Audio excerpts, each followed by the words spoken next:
Hello everyone! I know it seems like it's been forever since I've made a video because my last video got deleted for copyright because I love EXO, if you guys don't know that. I'm a big K-pop person. Yes.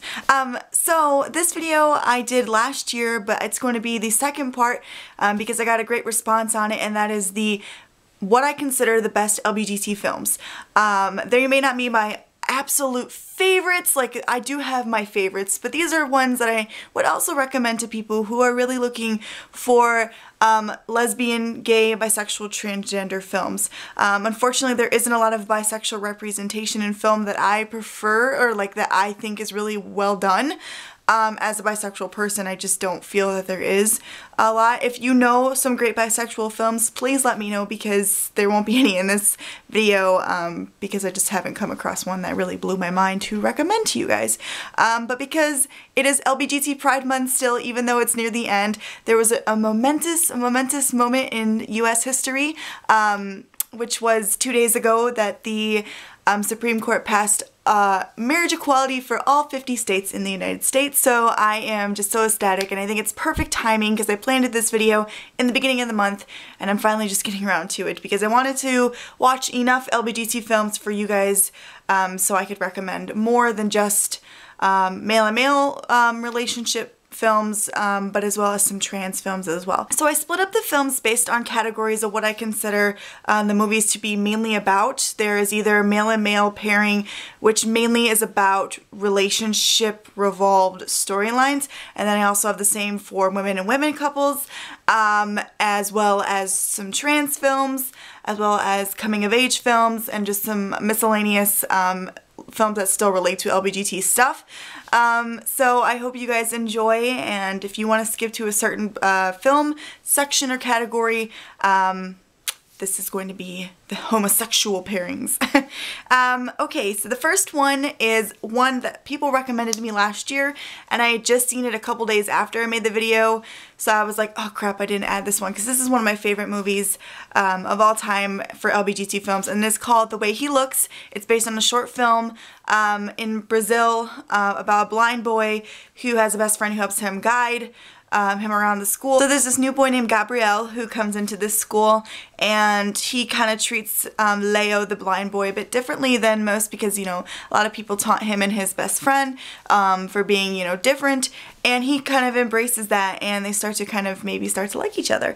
And the short film was so adorable, but they made a full feature-length film, and I really love the vibe of this movie because it's like almost like a very similar United States sort of American teen rom-com, you know, high school coming-of-age story. And it's not just about, you know, the romance. While it's very cute, it is a great coming-of-age story, and I thoroughly enjoyed it, and I've seen it a few times. It is a Portuguese film, and it is on Netflix. I will try to recommend ones that are on Netflix for easier for a lot of you guys to see as well. The next movie is not on Netflix, but I do highly recommend it because I found it extremely intriguing, and this movie is called My Beautiful Laundrette. And it stars Daniel Day-Lewis. Daniel Day-Lewis, of all people. The Academy Award-winning Daniel Day-Lewis, who I love. And that's why I came across this movie. The story is set in England, revolving around a Pakistan family, specifically the oldest son of this Pakistan family, opening up a laundrette, and they own a lot of, I think, small businesses around the area, and this old flame of the boys comes back into his life, and he's like this, you know, young British rebel kind of punk guy, aka Daniel Day-Lewis's character, and the two are just adorable. And it's such a strange concept because this movie was made in 1985. It revolved a biracial homosexual couple, and Daniel Lewis was like so cute. So I love it because I would have never thought that movie would have been made in that time, and it was not the best movie. I mean, it was good. It's not my favorite, but I love it because it's such it was such a amazing concept for the time that it was set in. The next is this movie called The Edge of 17, which is on Netflix, and I always was hesitant to watch it because the cover didn't seem like a movie I really would find enjoyable or good, but it actually was very good. It has a few recognizable faces, one of them being Big Boo from Orange is the New Black, and it's just more of a coming of age story, I would say, rather than like a romantic storyline. It's basically about this boy who realizes he is gay at the end of high school, going into possibly, I think, college, where he meets a college boy. This is around summertime. They work at like a theme park, and it reminds me a lot of Adventureland, and it is set in the 80s as well, even though it was, I think, made in the late 90s. And he kind of falls for him, but the other boy, the college boy, of course, is like, you know, in college, and he just wants to have flings, and he doesn't feel as connected, and the guy feels really lost because he just lost his virginity, he just came to terms with his sexuality, and he finally meets a group of people in a bar that he kind of connects with, even though his friends from the past can't really understand it and come to terms with it. It's a great coming of age story, and it reminded me a lot of Get Real, which wasn't necessarily a movie that started off with a romantic setting, but ended up being more about loving yourself first, putting yourself first before everyone else, accepting you before anything else. So I think that message is very important, and I always enjoy movies like that. The next is another film on Netflix, and it's called Freefall, and it's a German film, and it stars the guy who played the captain of the Queer Schlag team in the German film Summer Storm, which is one of my favorite LGBTC films ever. So I was really happy there was a recognizable face. It's basically about a cop who falls in love with another cop while they're in training, but he has a fiance and a baby on the way. So how can he split his life into two like that, in two such different worlds? It's a very angsty film, and I heard there's possibly going to be a sequel, so I'm excited. Next film is Weekend. I think this movie's on Netflix. I didn't watch it on Netflix, but I'm pretty sure it is on Netflix Instant now if you want to see it. I think it's one of the most raw films I've ever seen. It made me feel like I was just watching into people's lives. It's a very simple concept. Boy meets boy. They don't expect to have any sort of serious thing going on. Eventually, more feelings and emotions come into it, but one of the guys is going to be moving away, and they won't be able to see each other for a very long time. Even though they just met, they felt like they've known each other forever. And I love it because, like I said, I didn't recognize any actors. It felt like it was a documentary. It felt like it was real life, and the way it was played out, and the way that the actors portrayed these characters, and the way it was kind of filmed, and it was very unique, and I thoroughly enjoyed it for that reason. Alright, and the last male and male pairing film is Out in the Dark, which I had just watched. It is a very different type of film, and this is why I wanted to see it, because I wanted to see more than just white dudes. You know, I wanted to see different types of couples. This film is about a Palestinian man who falls in love with an Israel lawyer. Unfortunately, the tensions between Palestine and Israel are very obvious, and throughout this film it's not just about two men falling in love, which actually in Tel Aviv, where the Israeli lawyer lives, is actually one of the biggest cities to hold an LGBT pride. So it's a strange concept, because like it might seem really accepting, but then Palestine is far more conservative and stuff. So how did the tensions between their two countries, as well as them being gay, and in this type of society, affect their relationship? And it thoroughly does, and it's a very sad movie. It's not any sort of uplifting film. It's a very heavy, emotional film, but if you really like those movies, you will thoroughly enjoy this. I think it was very well done. Okay, moving on to the lesbian films. I don't watch a lot of lesbian films, and I said this in the last video because I just don't find a lot that stick out to me that are very quality. I think most of them end up being kind of stereotypical, or I just don't really enjoy the characters very well, but there are a few that I did forget to mention last time. One of them is being Water Lilies, which is on Netflix Instant. I still think it is. I remember it being years ago when I saw it. It was the first French film I'd ever seen, I think. But it's more of a coming-of-age story rather than a romantic movie, but because it was the first lesbian film I ever seen, I just say it's a lesbian film. It is more of like coming to terms with yourself and who you are. It's basically about two girls who are on a swimming team, and they sort of are, you know, sort of trying to discover their bodies and other people, and One of the girls asks the other girl to help her lose her virginity so her boyfriend doesn't think that she's a prude, but the other girl starts to feel more curious about the girl or herself rather than boys. It's a really interesting film, and it is sort of reminds me a lot of Weekend, where it's a little bit more raw and it feels more like everyday kind of people, you know, and not just two characters in a movie. Alright, and the next and the last lesbian movie I'm going to recommend, because I really like this one. It's called But I'm a Cheerleader, and it's more like about stereotyping gay people and LGBT people, well, more of just gay people in film and in stories with like conversion therapy, trying to change your sexual orientation as if it can be changed with, you know, the power of religion and medicine and therapy.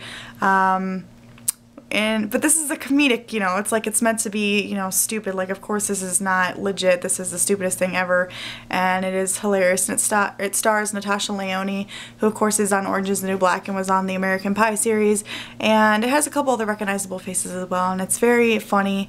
It's kind of stupid. It kind of reminds me of, you know, this Eating Out series, where it's like making fun of itself, or like another gay movie, like a kind of their scary movie, you know, like those kind of movies. But it is very funny. It's not like the best film ever, but it is, if you want a good laugh while still having an LGBT spin on it, definitely watch that one. Moving on to the trans films, I did try to watch a few and add a few different movies, because I feel like the T gets kind of left out in LGBT. The first one I'm going to recommend is Trans America. If you watched my last, I think it was my last DVD collection update, I did buy this movie as a blind buy because I wanted to watch it, and I did enjoy it. Felicity Huffman did a great job. I wish they had a trans person playing the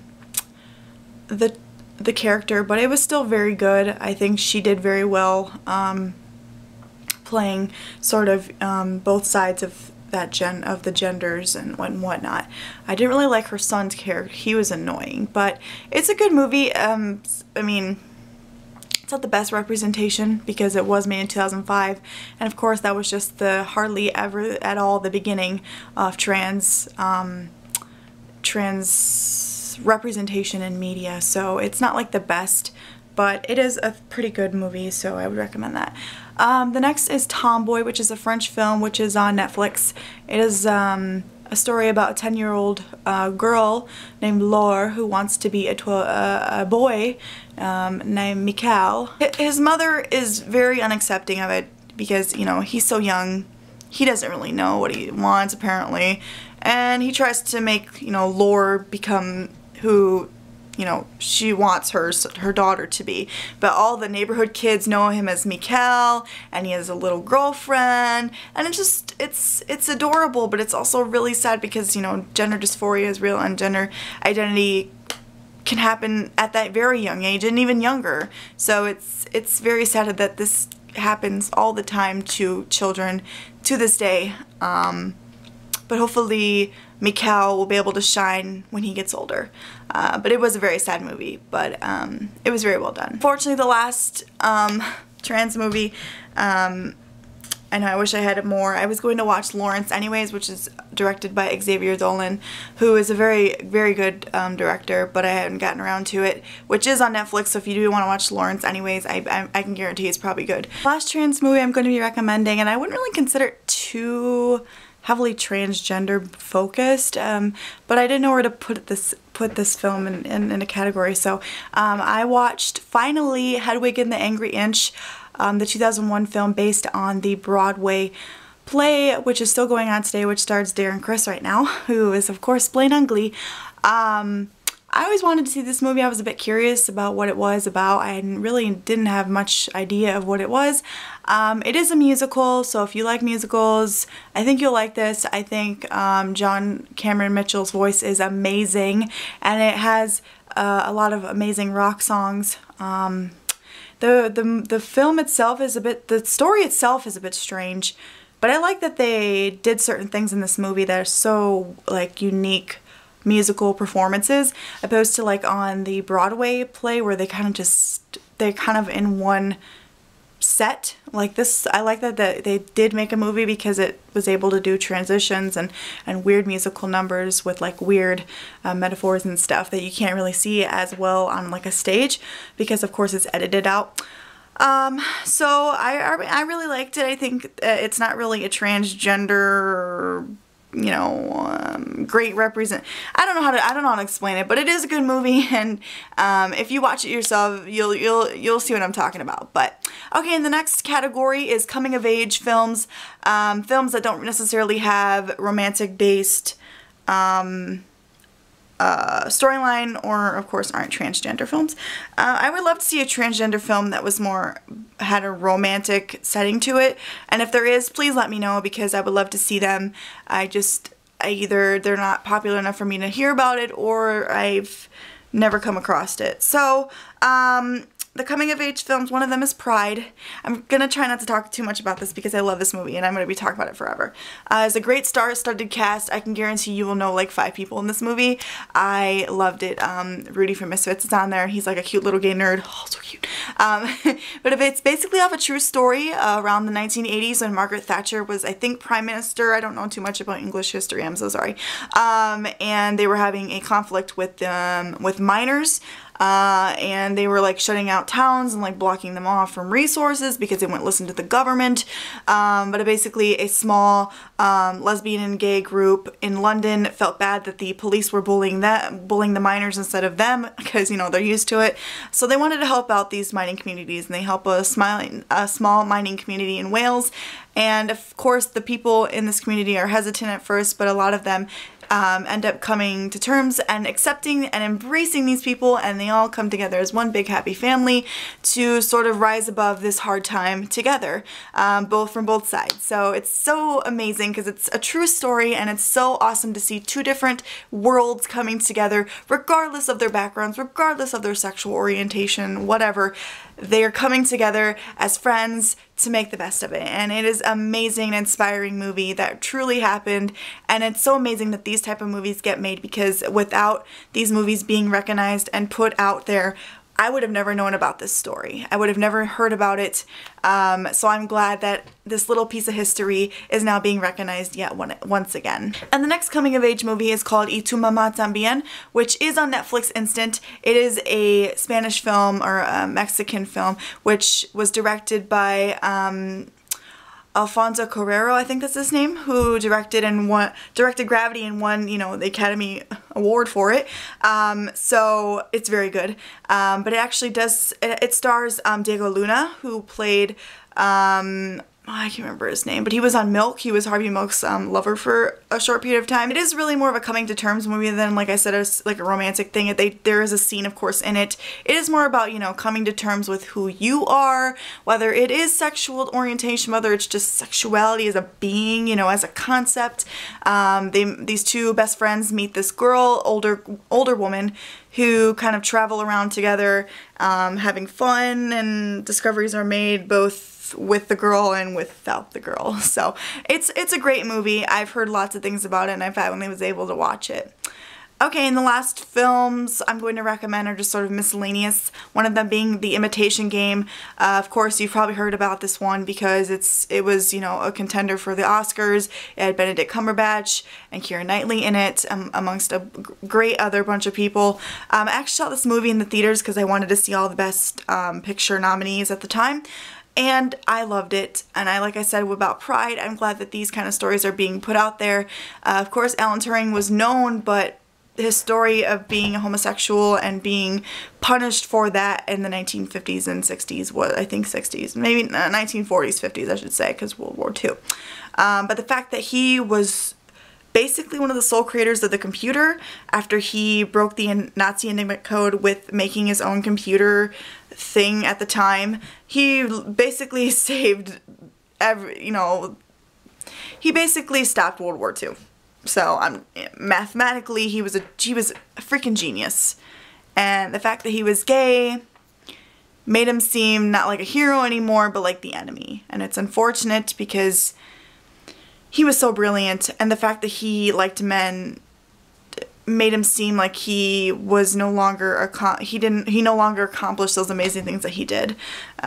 So it's amazing that this type of story is being told today, and maybe it's a little fabricated or whatever to make the story more interesting to some aspects of it, but you can't deny that it's so awful that this happened, but it's so amazing that this type of story is being put out there, you know, 67 years ago, so, and that even happened. So that is it for my best LGBTQ films part 2 recommendations. I hope you enjoyed. Please recommend me some more films. If you did recommend me films last year but they weren't on this list, I either was not able to get around to it or I just didn't really prefer it, but it's more the former than the latter. Also, I do want to mention there is a great bisexual representation in media, but it's on television in a show called Cucumber and Banana.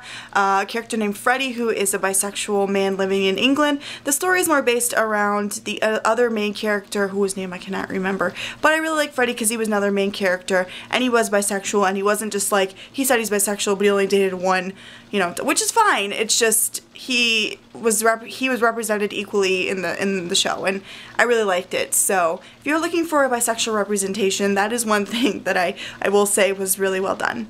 So yeah, if you have any bisexual films or any other LGBTQ films, specifically like trans films, I would love to watch them. So if you have any recommendations, please let me know. And I hope you enjoy watching the films. I will be back for another video with my next DVD collection update, and eventually my entire movie collection and TV show bookshelf overview very soon. I promise, before the end of the summer. I will talk to you guys soon. Thanks for watching. Bye.